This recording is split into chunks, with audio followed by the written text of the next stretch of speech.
Welcome to Tamil audio story channel. மறக்காம நம்ம சேனலை சப்ஸ்கிரைப் பண்ணிக்கோங்க. Episode 240 I will deal with you. Tina ரோஷினியை எப்படி சமாளிப்பது என்று தெரியாமல் தலையில் கை வைத்தபடி அமர்ந்திருந்தாள்.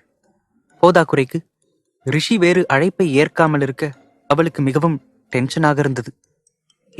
ஏதாவது குடிக்கிறியாடி? எடுத்துட்டு வரவா?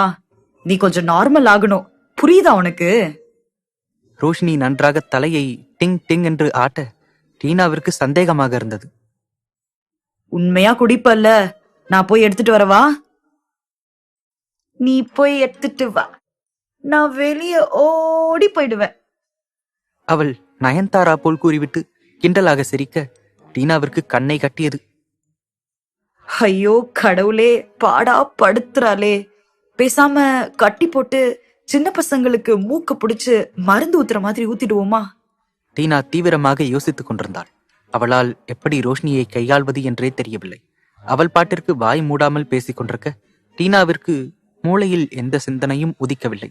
அவள் தலையை போட்டு பிரித்து கொண்டிருக்க அப்போது அவள் வீட்டு கதவு வேகமாக தட்டப்பட்டது. கதவு தட்டப்படும் சத்தத்தில் டீனா சற்று பயந்துதான் போனாள். யார் இந்த டைம்ல இவ்ளோ ஃபாஸ்டா கதவு தட்டுறது? அவள் தன் மனதிற்குள் நினைத்து கொண்டே எழுந்து சென்று முதலில் வெளியில் யார் நிற்கிறார்கள் என்று பார்க்க அங்கு மாஸ்க் போட்ட ஒரு உருவம் நின்று கொண்டிருந்தது. அதை பார்த்தவளுக்கு அதிர்ச்சியில் கண்கள் விரிய, பயத்தில் மனம் படபடத்தது. அவள் வேகமாக கதவை திறக்க வீட்டிற்குள் புயலென நுழைந்தான் மாஸ்க்மேன். அங்கு சோஃபாவில் அமருமிடத்தில் படுத்துக்கொண்டும் சாயுமிடத்தில் கால்களை போட்டுக்கொண்டும் தன் தலையை கீழே தொங்கவிட்டபடி அலங்கோலமான நிலையில் ஏதோ உளறிக் கொண்டிருந்தவளை பார்த்தவனின் கண்கள் செம்மையாய் மாறியது. Come on, get up. அவன் ரோஷினியை அழைக்க, ஆனால் அவளோ அவன் தனக்கு அருகில் நின்று கொண்டிருந்தவனை தன் தலையை சுழற்றி சுழற்றி பார்த்து கொண்டிருந்தாள். What are you looking at? Time ஆகுது, let's go. ஆமா, உன் தலை எப்படி அங்க போச்சு? வெயிட், நானும் என்னோட தலைய மாத்தி வச்சுக்கிறேன், அப்பதான் ஃபேஸ் டு ஃபேஸ் பேச முடியும். அவள் கூறிவிட்டு தன்னுடைய தலையை சுழட்டுகிறேன் என்ற பெயரில் தலையை பிடித்து ஆட்டிக்கொண்டிருக்க ஆரிக்கு அவளின் நிலை தெளிவாக புரிந்தது. அவன் தாமதிக்காமல் அவளை தூக்கி கொண்டு வெளியேறினான். இங்கு டீனா திகைத்தபடி நின்று கொண்டிருந்தாள். ஆனால் முழுவதுமாக பார்க்கவில்லை என்றுதான் கூற வேண்டும். அவனது உயரமான தோற்றமும் அகன்ற உடற்கட்டும் வேகமான நடையும் என அவனை முழுவதுமாக அவளுக்கு நோட்டமிடவே பெரும் கஷ்டமாக இருந்தது. போதாக்குறைக்கு ரோஷினி இருக்கும் நிலையை கண்டு அவன் எப்படி ரியாக்ட் செய்வான் என்பது அவளுக்கு சுத்தமாக யோசனை இல்லை. அவனுடைய பயத்திலேயே அவள் அவனை முழுவதுமாக கவனிக்கவில்லை.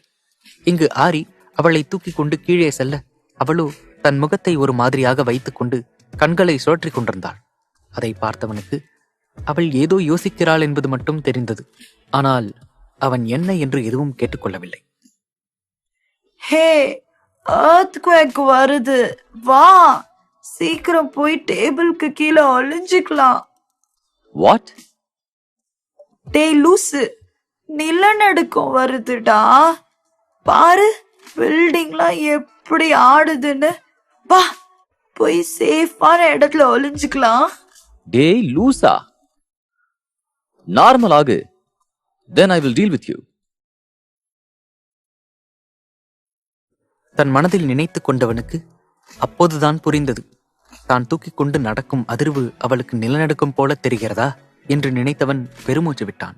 அவனின் நிலை இப்பவே கண்ணகட்டுதே என்பது போலத்தான் இருந்தது. அவன் காருக்கு அருகில் அவளை தூக்கி கொண்டு வருவதற்குள் அவள் எங்காவது ஒளிந்து கொள்ள வேண்டும் என்று அவனை நச்சரித்து விட்டாள். நம்ம ஒளிஞ்சுக்க தான் போறோம், so just quiet. அவன் பொறுமையாக கூற அவள் அதற்கும் கேள்வி கேட்டாள். எங்க ஒளிஞ்சுக்க போறோம்? அங்க சேஃபா இருக்குமா? அவளை காரில் அமர வைத்துவிட்டு அவனும் காருக்குள் ஏறி அமர கார் புறப்பட்டது. என்ன வேணா நடக்கட்டும், நான் சந்தோஷமா இருப்பேன். ராக்கிட்ட ராக்கிட்ட ராக்கிட்ட. ரோஷினி தான் பாடுகிறேன் என்ற பெயரில் சீட்டில் படுத்துக்கொண்டு அவன் மீது கால்களை போட்டபடி கத்திக் கொண்டிருந்தாள்.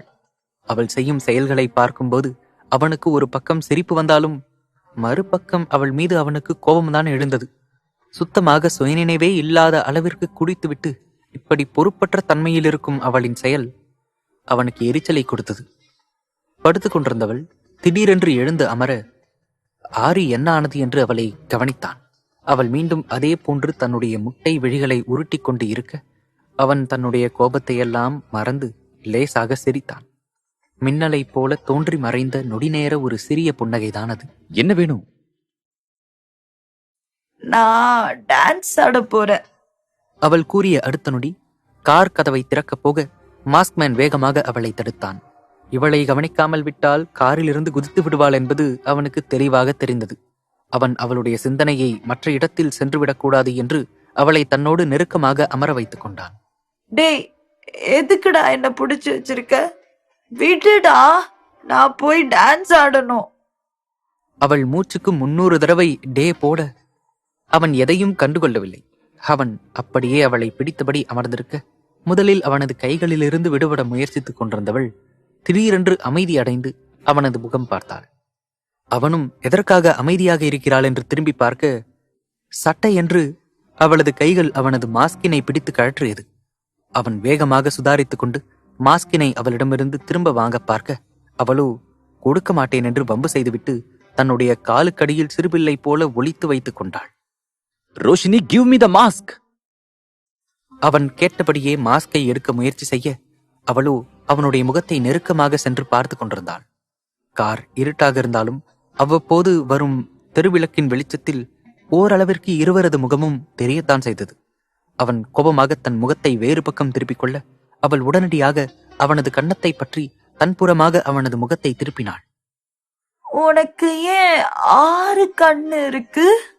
அவள் அவ்வாறு கேட்டவுடன் ஆரிக்கு அத்தனை நேரம் இருந்த கோபம் சட்டென்று பறந்துவிட்டது.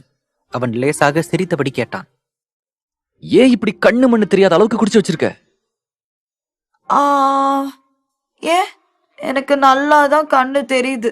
சி, 1 2 3.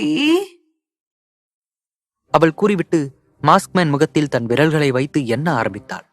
அவள் அவனுடைய மூக்கையும் கண்ணென்று கணக்கில் எடுத்துக்கொண்டு என்ன ஆரிக்கு வேடிக்கையாக இருந்தது. நீ ஏலியனா? அதான் மாஸ்க் போட்டிருக்கியா? ஆமா, நீ எப்படி இங்க வந்த? எனக்கு உன்னோட ஸ்பேஸ்ஷிப்பை சுத்தி காட்டுறியா? நான் பார்த்ததே இல்ல, பென்டன்ல தான் பார்த்திருக்கேன்.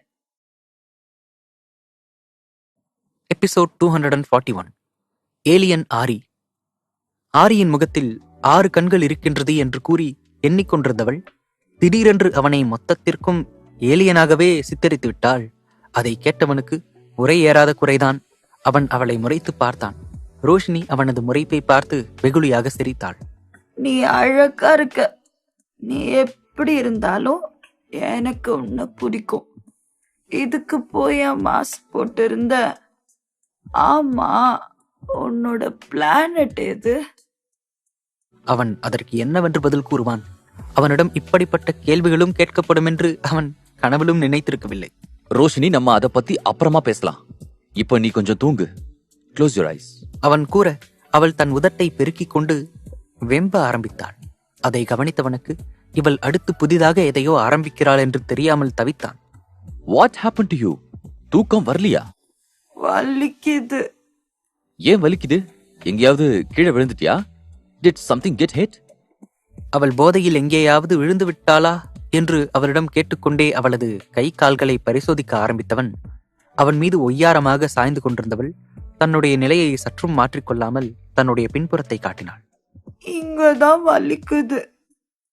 அவன் மீண்டும் என்ன ஆயிற்று என்று கேட்டபடி அவளுக்கு மென்மையாக தடவி கொடுக்க அவனின் கைகளில் அவனது மாஸ்க் தென்பட்டது.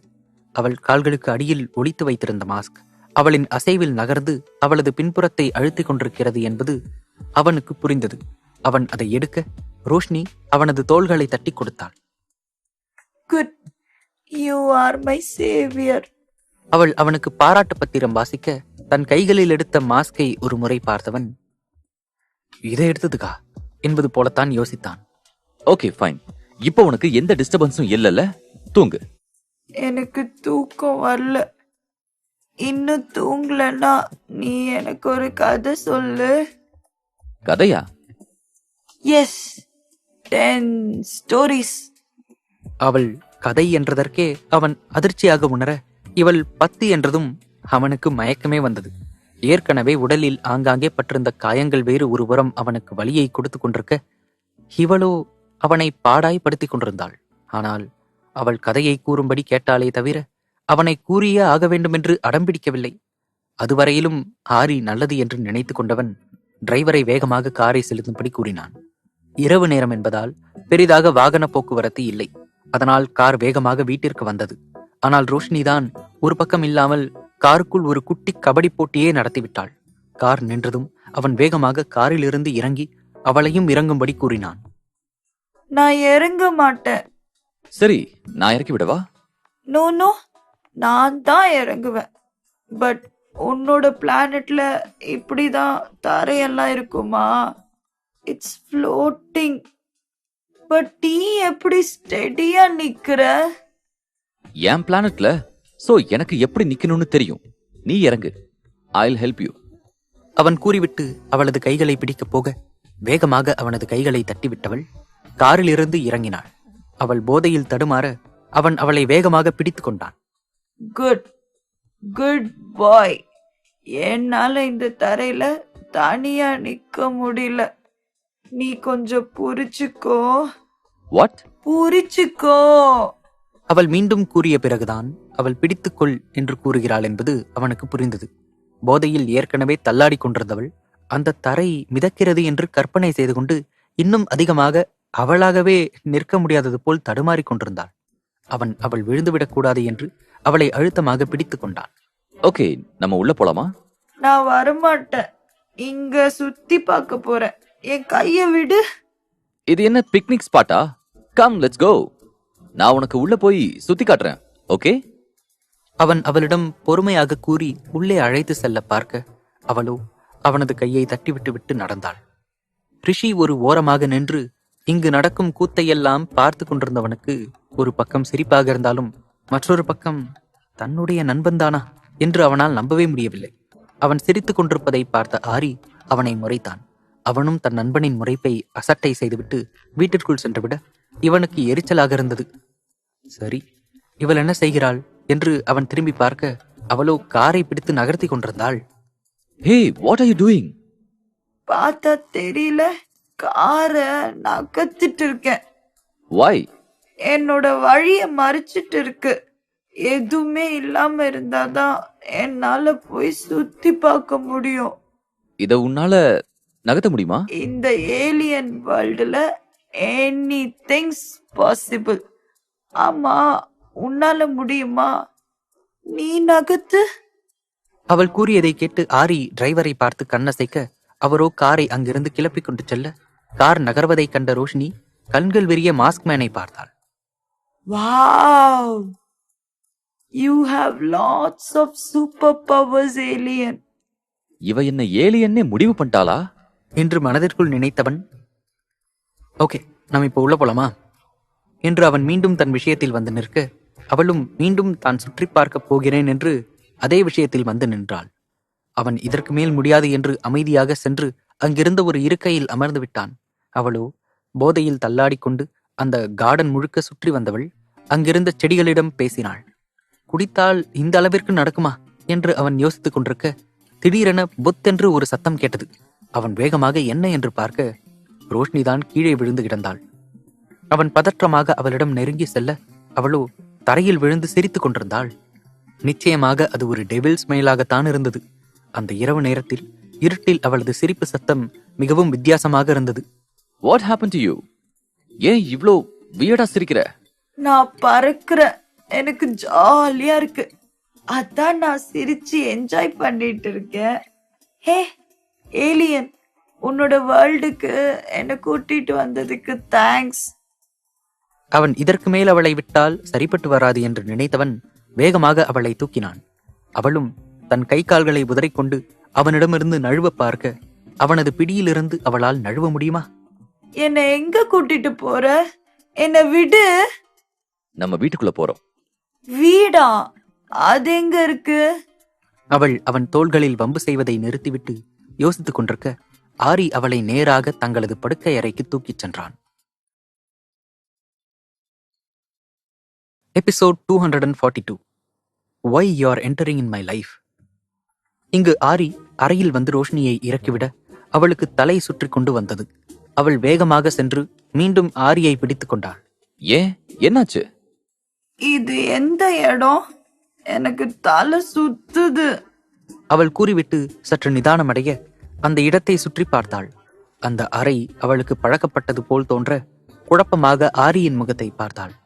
அவனும் இப்போது என்ன கூறப் போகிறாய், சொல் கேட்கிறேன் என்பது போல் பார்த்து கொண்டிருந்தான். எனக்கு இந்த இடம் தெரியும். நான் இங்கதான் இருக்கேன். ஆக்சுவலா இங்க ஒருத்தன் இருப்பான், மாஸ்க் போட்டுக்கிட்டு. அவன் என்ன ரொம்ப இரிட்டேட் பண்ணுவான், உனக்கு தெரியுமா? அதை கேட்டவன் அப்படியா என்பது போல் கேட்க அவளும் தன்னுடைய பேச்சை தொடர ஆரம்பித்தாள். ஆமா, நானும் எத்தனை டைம் ட்ரை பண்ணிருக்கேன் தெரியுமா? 1 2 3. அவள் தன் விரல்களை எண்ணிக்கொண்டிருக்க அவனும் மேலும் அவளிடம் பேச்சு கொடுத்தான். எதுக்காக இவ்ளோ டைம் ட்ரை பண்ண? உனக்கு என்ன வேணும்? எனக்கு அவனோட ஃபேஸ பார்க்கணும். அவன் எப்படி இருப்பான்னு எனக்கு தெரியாது. ட்ரஸ்ட் மீ, அவன் என்ன சுத்தமா நம்பவே இல்லை. ஆனா என்னை எங்கேயும் போகவும் விட மாட்டான். பட் இப்போ என்னாலையும் போக முடியல. அவள் புலம்ப அதை கேட்டவனுக்கும் சற்று வருத்தமாகத்தான் இருந்தது. ஆனால் அவள் இறுதியாக கூறிய வார்த்தைகள் உள்ளுக்குள் ஒரு சிறு சந்தோஷத்தையும் உருவாக்கத்தான் செய்தது. அவன் இரிட்டேட் பண்றான்னு சொல்ற, அப்புறம் ஏன் உனக்கு அவனை விட்டு போக முடியல? ஆமா, நான் போகல. பிகாஸ் அவன் ரொம்ப நல்லவன். நான் ஒரு டேஞ்சர்ல இருந்தப்போ அவன் தான் என்னை காப்பாத்தினான். நான் சஃபர் ஆனப்போ அவன் தான் எனக்கு சப்போர்ட்டா இருந்தான். அவள் பழைய விஷயங்களை எல்லாம் நினைத்து கொண்டு வார்த்தைகளாக கூறிக்கொண்டிருக்க அவனுக்கே அப்போதுதான் அதெல்லாம் தெரிந்தது. ஆனால் அவன் அதை எதையும் தெரிந்து செய்திருக்கவில்லை. எல்லாமே இயல்பாக நடந்தது.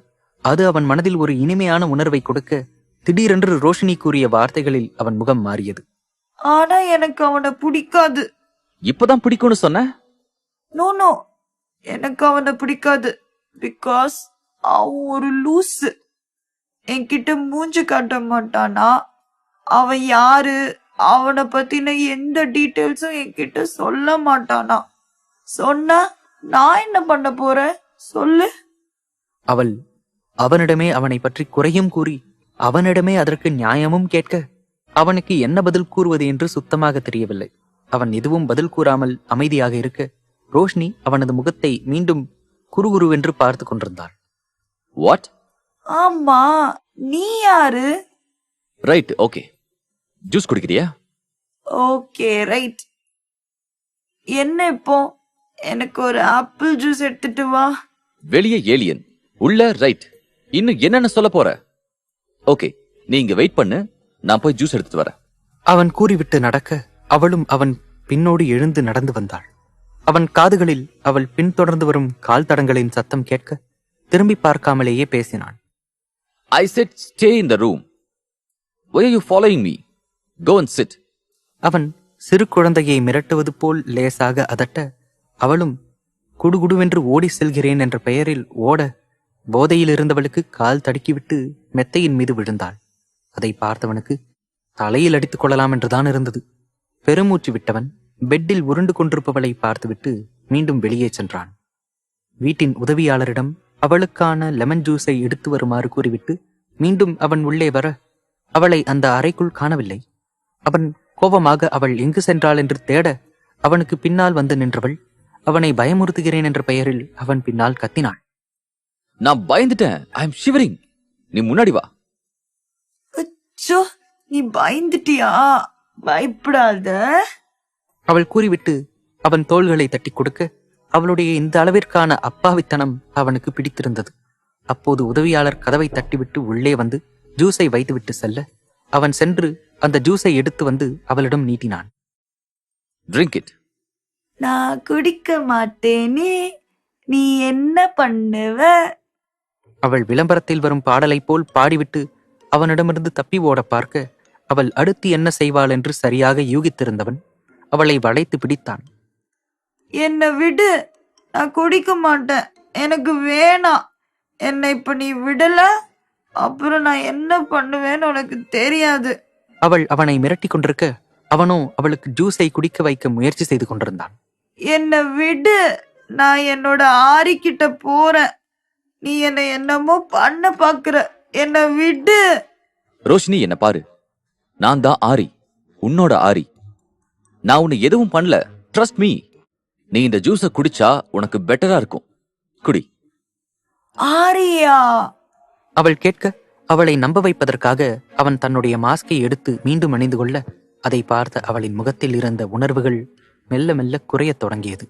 இறுதியில் அவளது முகம் முழுவதுமாக வாடிய மலராக மாறியது. வாட்? ஜூஸ் குடிக்கிறியா? எனக்கு வேணாம். நீங்க குடுக்கிற ஜூஸும் வேணாம், நீங்களும் வேணாம். நான் போறேன், என்னை விடுங்க.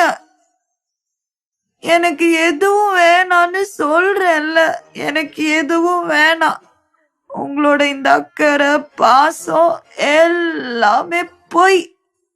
எனக்கு உங்ககிட்ட எந்த உரிமையும் இல்ல. அப்புறம் எதுக்காக இதெல்லாம் செய்றீங்க?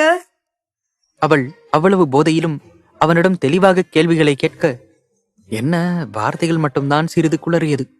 உனக்கு உரிமை இல்லைன்னு யார் சொன்னது? ஆமா, எனக்கு எந்த உரிமையும் இல்ல.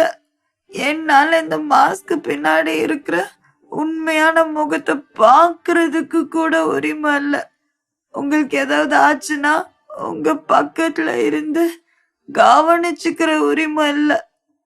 உங்களுக்கு தெரியுமா, நீங்க டெய்லி காலையில நான் கண்ணை மூடி திறக்கும் போது என் பக்கத்துல இருக்க மாட்டீங்க. அப்பத்துல இருந்து திரும்ப நான் அவங்களோட முகத்தை பாக்குற வரைக்கும் நீங்க முழுமையா திரும்ப வந்துடுவீங்களா அப்படிங்கிற பயம் என் மனசுல இருந்துட்டே இருக்கும். எனக்கு உங்களை பத்தி எதுவுமே தெரியாது. நீங்க யாரு, என் லைஃப்ல ஏன் வந்தீங்க? அவள் வார்த்தைகளை கொட்டி தீர்க்க அவனுக்குமே மனம் சற்று கனக்கத்தான் செய்தது. ஆனால் இதற்கான பதிலை அவனால் இப்போது கூறவே முடியாது. Episode 243. I know what I'm doing. Aari அவளுக்கு ஜூஸை குடிக்க வைப்பதற்காக அவளை தன் மடியில் அமர்த்தி இருக்க, அவளும் அவன் மடியில் அமர்ந்தபடியே புலம்பிக் கொண்டிருக்க, அவன் அவளை தற்சமயம் அமைதிப்படுத்துவதற்காக பேச்சை மாற்றினான். You want to see my face? அவன் கேட்க அவள் அமைதியாகவே இருந்தாள். அவள் எந்த பதிலும் கூறாததை கண்டவன் அவனே மீண்டும் பேச்சை கொடுத்தான். அப்போ உனக்கு என்ன பிடிக்காதா? என்னால அப்படி சொல்ல முடியாது. இந்த மாஸ்க்குள்ள மறைஞ்சிருக்கிற இந்த கண்களை இவ்ளோ நெருக்கமா பார்த்து என்னால பொய் சொல்ல முடியல. அவனிடம் கூறியவள் அவனது முகத்தையே பார்த்து கொண்டிருந்தாள். அவனும் இமைக்காமல் அவளை பார்க்க, அவளின் கைகள் மென்மையாக அவனது மாஸ்கினை விளக்கியது.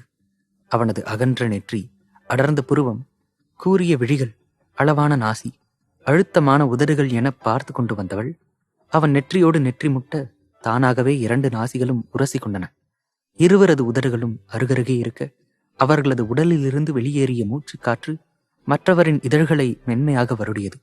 அது மெலிதாக ஆரியின் உணர்வுகளையும் தொட்டு உசுப்பிவிட்டுச் செல்ல, அவன் அவளிடமிருந்து விலக நினைத்து பின்னால் நகர, அவன் கழுத்தை சுற்றி வளைத்தவள் அவன் இதழோடு இதழ் இணைத்தாள். இதனை எதிர்பார்க்காதவனுக்கு சற்றே மூச்சடைக்கத்தான் செய்தது. அவன் ஒரு நொடி உறைந்திருக்க, அவனுடைய உணர்வுகளோ அதற்கு எதிர்மாறாக உச்ச வேகத்தில் பரபரத்து கொண்டிருந்தது. அவள் அவன் இதழ்களில் ஆழமாக முத்தமிட அவனுக்குத்தான் இன்ப அவஸ்தையாக இருந்தது. அவள் தன் மனதில் உள்ள பாரம் அனைத்தையும் இந்த முத்தத்தின் வழியே கரைக்க முயன்றாள் போலும். அவள் முத்தத்தின் ஆழம் அதிகரித்ததை தவிர குறையவில்லை. அந்த இதழ் சங்கமம் மிகவும் மென்மையான ஒரு இனிமையான நேரத்தை இருவருக்கும் கொடுத்தது. அவள் சில நிமிடங்கள் கழித்தே அவனை விட்டு பிரிந்தாள். அவளது கண்கள் இப்போதும் அவனை அங்குலம் அங்குலமாக அளக்க, அவனும் உணர்ச்சி பிடியில் சிக்கி தவித்துக் கொண்டிருந்தான். அவன் இந்த நிலையில் அவளை எடுத்துக்கொள்ள விரும்பவில்லை. எல்லாவற்றிற்கும் மேல் அவள் இப்போது அவன் மீது கோபமாக வேறு இருக்க, இப்போது அவளோடு இணைந்தால் அதன் அர்த்தமே வேறாகிவிடும் என்று நினைத்தவன் தன் உணர்வுகளை கடினப்பட்டு கட்டுப்படுத்திக் கொண்டான். இப்போ ஜூஸ் குடிக்கிறியா? எனக்கு வேணாம், நான் குடிக்க மாட்டேன். நீங்க என்னை விட்டு தள்ளி போங்க. அவள் கூறிவிட்டு அவன் மடியிலிருந்து வேகமாக எழுந்தவளுக்கு போதையால் தலை சுற்றியது. அவன் அவளை மீண்டும் கையை பற்றி இழுக்கப் போக அவளே அவன் மீது வந்து விழுந்தாள்.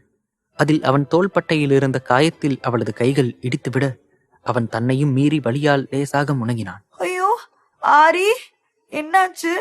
வலிக்குதா?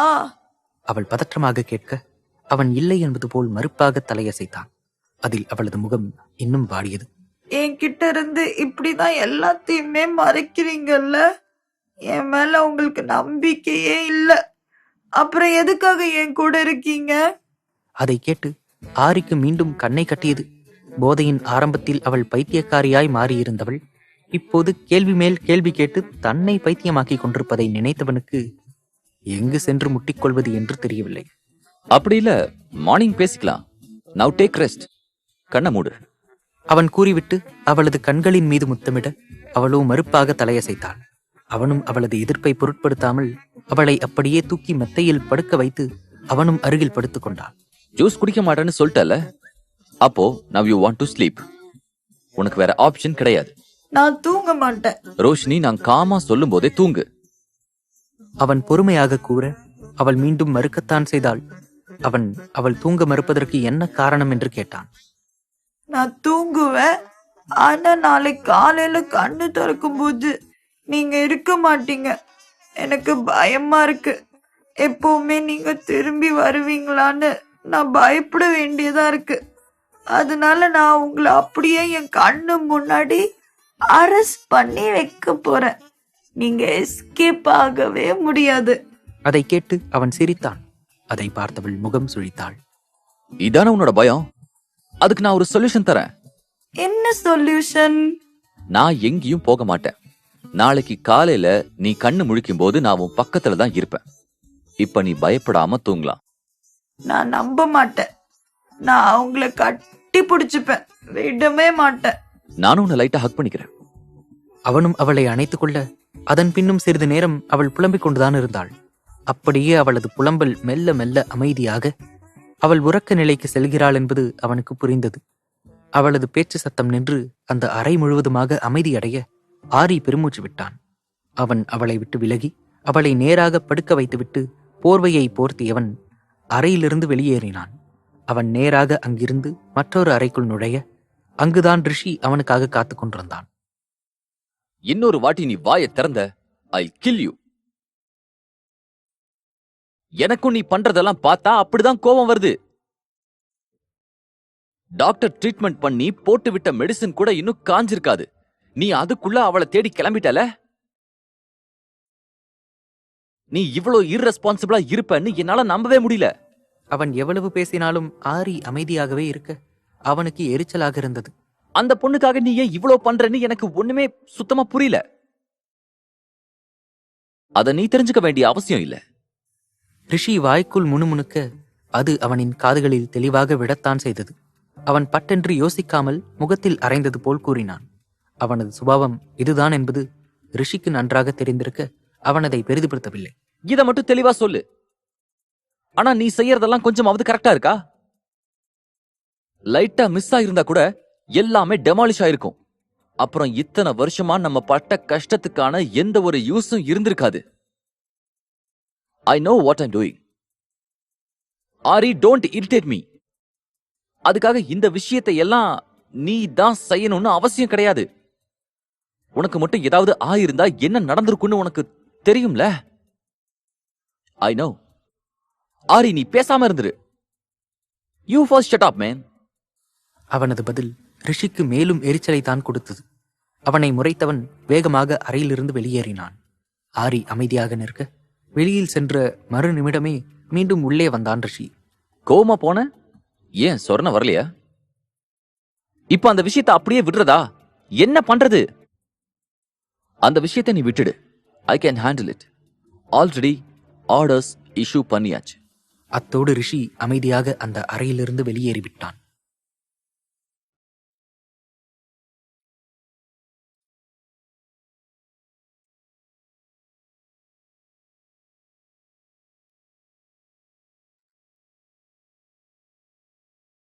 Episode 244.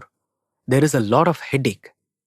மறுநாள் காலை ரோஷினி தூக்கத்திலிருந்து கண் விழித்தவளுக்கு தலை பாரமாக இருக்க அப்படியே தலையில் கை வைத்தபடி அமர்ந்தாள். அதை கவனித்தவன் அவள் அருகில் வந்தான். என்னாச்சு என்று கேட்டான் அவளை பார்த்து. ஆனால் அவளோ மௌனத்தை மட்டுமே பதிலளித்தாள். 2 நிமிடம் ஏதாவது சொல்வாளா என்று பார்த்தவன், உன்னதான் கேக்குற ரோஷினி. தன் வாயை திறந்து பதில் சொல்லவில்லை என்றால் விடமாட்டான் என்று நன்கு அறிந்தவள், ஒன்றும் இல்ல. ஒன்னும் இல்லாமையா தலையில கை வச்சுட்டு உட்கார்ந்திருக்க? நீங்க என்னாச்சுன்னு கேட்டீங்க, நானும் ஒன்றும் இல்லைன்னு சொல்லிட்டேன். இதுக்கப்புறம் என்ன சொல்ல சொல்றீங்க? எனக்கு தூக்கம் வருது, நான் தூங்க போறேன். என்ன ஹேங் ஓவரா இருக்கா? அவளை பார்த்து மென்மையாக கேட்டான். ஆனால் அவளுக்கு அவன் மீது கோபம் இருக்க அவனிடம் எதுவும் பேசவில்லை. அவள் மௌனமாக இருப்பதை பார்த்தவன் அறையிலிருந்து வெளியே வந்து ஒரு உதவியாளரை அழைத்தான். அவரும் அவன் முன்பு அடுத்த நிமிடமே வந்து நின்றிருந்தார். ரோஷினிக்கு ரொம்ப ஹேங் ஓவரா இருக்கு, அதனால ஒரு லெமன் ஜூஸ் போட்டு கொடுங்க. சரிங்கய்யா சொல்லியவர் அங்கிருந்த கிச்சனுக்குள் புகுந்து கொண்டார். அவனும் தான் வேலையை பார்க்க சென்று விட்டான். அடுத்த 10 நிமிடத்தில் அவளுக்கு லெமன் ஜூஸை எடுத்து வந்து கொடுத்தார் அந்த வேலையாள். ஆனால் அவளோ அவரை ஒரு பார்வை பார்த்துவிட்டு, எனக்கு வேணாம், எடுத்துட்டு போயிடுங்க சொல்லியவள் மீண்டும் படுத்துக் கொண்டாள். அவரோ அவள் வேண்டாம் என்று சொன்னவுடன் என்ன செய்வதென்று தெரியாமல் தயக்கத்துடன் மீண்டும் மாஸ்க்மேன் முன்புதான் வந்து நின்றார். என்ன ஜூஸ் கொடுக்க சொன்னா இங்க எடுத்துட்டு வந்திருக்கீங்க? இதை எடுத்துட்டு போய் ரோஷினி கிட்ட கொடுங்க. சின்னையா, சின்னம்மா ஜூஸ் வேணான்னு சொல்லிட்டாங்க. பயந்து கொண்டும் அதே சமயம் தயக்கத்துடனும் சொன்னார்.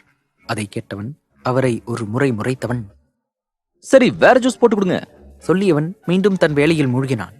அவரும் சரி என்பது போல் தலையசைத்துவிட்டு மீண்டும் அவளுக்காக ஒரு புது ஜூஸை போட்டவர் அதை எடுத்துச் சென்று மீண்டும் அவளை அழைத்தார். சின்னம்மா ஜூஸ். அண்ணா, உங்ககிட்ட தான் சொன்னேன் எனக்கு ஜூஸ் வேணான்னு. மறுபடியும் எடுத்துட்டு வந்தா என்ன அர்த்தம்? எடுத்துட்டு போங்க. இல்லம்மா, ஐயா தான் கொடுக்க சொன்னாரு, கொஞ்சம் குடிங்கம்மா. அதை கேட்டவளுக்கு கோபம் தலைக்கேறியது. அதில் எதையும் யோசிக்காமல், நான் தான் வேணான்னு சொல்றேன்ல, ஒரு வாட்டி சொன்னா கேட்க மாட்டீங்களா? அவர் மீது கோபப்பட்டவள் ஜூஸை தட்டிவிட்டாள். அதில் அந்த கண்ணாடி டம்ளர் கீழே விழுந்து சுக்கு நூறாக உடைந்து சிதறியது. அதை பார்த்தவர், சாரி மேடம், இதை இப்பவே கிளீன் பண்ணிடுறேன். சொல்லியவர் அடுத்த 10 நிமிடத்தில் அதை கிளீன் செய்து முடித்துவிட்டு மீண்டும் மாஸ்க்மேன் முன்பு வந்து நின்றார். அவரை கேள்வியாக அவன் பார்த்தான். அவன் பார்வையில் இருக்கும் அர்த்தத்தை புரிந்து கொண்டவர், சார், மேடம் ஜூஸ் வேண்டான்னு சொல்லி தட்டி விட்டாங்க. அதை கேட்டவனுக்கு சின்ன கோபம் எட்டி பார்த்தது. அவரை கண்களால் போகச் சொல்லியவன் எப்படியும் கொஞ்ச நேரத்தில் அவள் தன்னிடம் வந்துதான் ஆக வேண்டும் என்று நினைத்து வேலையில் மூழ்கினான். ஆனால் நேரம் மட்டும் சென்று கொண்டே இருந்ததை தவிர அவள் வெளியில் வரவில்லை. இப்படியே நேரங்கள் ஓடி மதியமாகிவிட்டது. இன்னும் அவள் வராததை கண்டவன் தான் பார்த்து கொண்டிருந்த வேலையை அப்படியே நிறுத்திவிட்டு மீண்டும் அவள் அறைக்குச் சென்றான். காலையில் எப்படி படுத்திருந்தாலோ அதைவிட தன்னை குறுக்கிக் கொண்டு இப்போது படுத்திருந்தவளை பார்த்தவனுக்கு ஒரு மாதிரியாக இருந்தது. உடனே அவள் அருகில் சென்றவன், ரோஷினி, எதுக்கு இப்படி படுத்துட்டு இருக்க? எந்திரி. அவளை தட்டி எழுப்பினான். ஆனால் அவளோ கண்களை திறக்க முடியாமல் எழுந்தமர்ந்தவள் அவனிடம் எதுவும் பேசாமல் மீண்டும் அமைதியை மட்டுமே அவனுக்கு பதிலளித்தபடி அமர்ந்திருந்தாள். அதை பார்த்தவனுக்கு அவளுக்கு ஹேங் ஓவர் இல்லை, ஹெட் பெயின் தான் என்று அறிந்தவன், ரோஷினி, தலை ரொம்ப வலிக்குதா? அவளிடமிருந்து எந்த பதிலும் இல்லை. அதை பார்த்தவனுக்கு இவளை எப்படி சமாதானப்படுத்துவது என்று சிறிது நேரம் யோசித்தவன், ரோஷினி, இப்ப நான் என்ன பண்ணா நீ இப்ப பேசுவ? அவன் கேட்டதுதான் தாமதம். அடுத்த நொடியே கண்களை திறக்க முடியாமல் திறந்து அவனை பார்த்தவள், நான் உங்ககிட்ட பேச தயாரா இல்ல, நான் டீனா கிட்ட தான் பேசணும். சொல்லியவள் மீண்டும் போர்வையை போர்த்தியபடி படுத்துக் கொண்டாள். அதை பார்த்த மாஸ்க்மேன், ஓகே, வெயிட் பண்ணு. சொல்லியவன் வேறு வழி இல்லாமல் வெளியே வந்து ரிஷியை அழைத்தான். என்ன கூப்பிட்ட? ரோஷினி டீனா கிட்ட பேசணும்னு சொல்றா, அவளை கூட்டிட்டு வா. இவன் சொல்லியதை கேட்ட ரிஷி வாய்விட்டே புலம்பினான். ஆமா, அவளை போய் வேற கூப்பிடணுமா? அவ இங்கதானே இருக்கா. இவன் சொன்னதை கேட்ட மாஸ்க்மேனுக்கு ஒன்றும் புரியவில்லை. புரியாமல் அவனை கேள்வியாக பார்த்தான். அவன் பார்வையை உணர்ந்தவன், என்ன அப்படி பாக்குற? நீ என்ன சொன்ன? அவ இப்ப என் வீட்டுல தான் இருக்கா. வாட்? ஆமா, எல்லாம் தாத்தா பாட்டி பண்ற வேலை. அவளை வீட்டுக்கு கூட்டிட்டு வந்து வச்சு என் உயிரை வாங்கிக்கிட்டு இருக்காங்க. சொல்லியவன் நடந்தது அனைத்தையும் ஒன்றுவிடாமல் அவனிடம் சொன்னான்.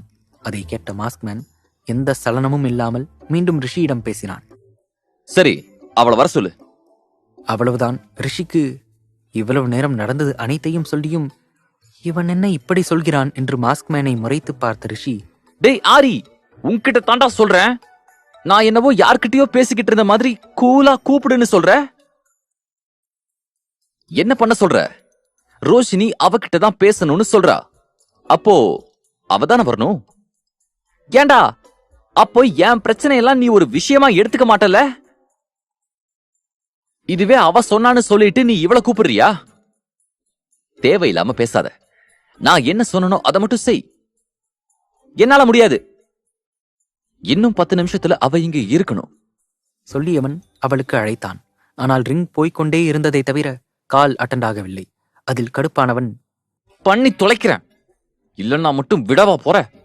பாரு, எத்தனை போன் பண்ணியும் அவ எடுக்கவே இல்ல. அது உன்னோட ப்ராப்ளம். நான் சொல்ல வேண்டியதை சொல்லிட்டேன். சொல்லியவன் அங்கிருந்து சென்று விட்டான். அவன் செல்வதை பார்த்து கொண்டிருந்த ரிஷிக்குத்தான் அவளை அழைக்க வேண்டும் என்று நினைக்கும் போதே கோபமாக வந்தது. இருந்தும் தன் கோபத்தை தனக்குள்ளாகவே அடக்கியவன் மாஸ்க்மேன் சொன்னதற்காக அவளுக்கு போன் செய்தான். ஆனால் ரிங்குகள் போய்க்கொண்டே இருந்ததை தவிர கால் அட்டன் ஆகவில்லை. அதில் கடுப்பானவன் அங்கிருந்து கிளம்பினான் வீட்டை நோக்கி. ரிஷி